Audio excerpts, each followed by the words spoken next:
అస్సలాముఅలైకుం అందరికీ నమస్కారం. మీరు చూస్తున్నది టీడీ న్యూస్ కేఎన్ఆర్. కరీంనగర్లోని ఓ జ్యువెలరీ షాప్లో జరిగిన ఘటనపై ఎమ్మెల్యే పాడి కౌశిక్ రెడ్డి గారు మాట్లాడిన మాటలకు కరీంనగర్ జిల్లా గ్రంథాలయ కమిటీ చైర్మన్ సత్తు మలేష పటేల్ గారు ఘాటుగా స్పందించారు. ఈ సందర్భంగా వారు మాట్లాడుతున్నారు. వారి మాటలను విందాం. ఎమ్మెల్యే పాడి కౌశిక్ రెడ్డి శాంతి భద్రతల గురించి మాట్లాడడం జరుగుతుండు.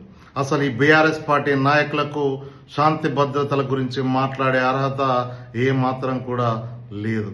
ఎందుకంటున్నానంటే ఇదే కరీంనగర్ జిల్లాలో ఆనాడు పట్టపగలు హైకోర్టు న్యాయవాది అయినటువంటి వామన్ రావు దంపతుల హత్య పట్టపగలే చేయడం జరిగింది. అదేగాక మారియమ్మ అనేటటువంటి ఒక దళిత మహిళను లాకప్ డెత్ చేసినటువంటి చరిత్ర మీది.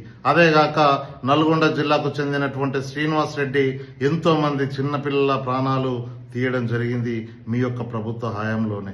అదేగాక హైదరాబాద్ నడిబొడ్డున ఒక వెటర్నరీ డాక్టర్ను అత్యాచారం చేసి నిప్పంటించి చంపినటువంటి పరిస్థితి మీ ప్రభుత్వంలో జరిగింది. ఇలా చెప్పుకుంటూ పోతే ఒకటి కాదు, రెండు కాదు, ప్రతి గ్రామంలో, ప్రతి మండలంలో, ప్రతి జిల్లాలో తెలంగాణ రాష్ట్ర ప్రజలను భయభ్రాంతులకు గురి చేయడం జరిగింది.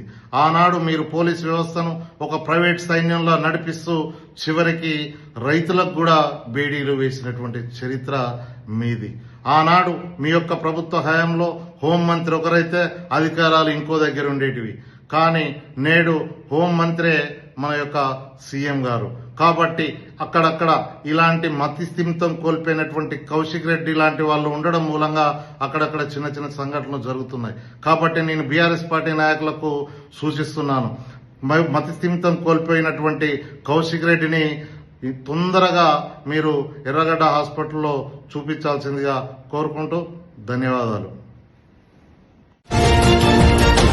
TD news KNR. Please subscribe. అస్సలాముఅలైకుం, నమస్కారం, ధన్యవాదాలు.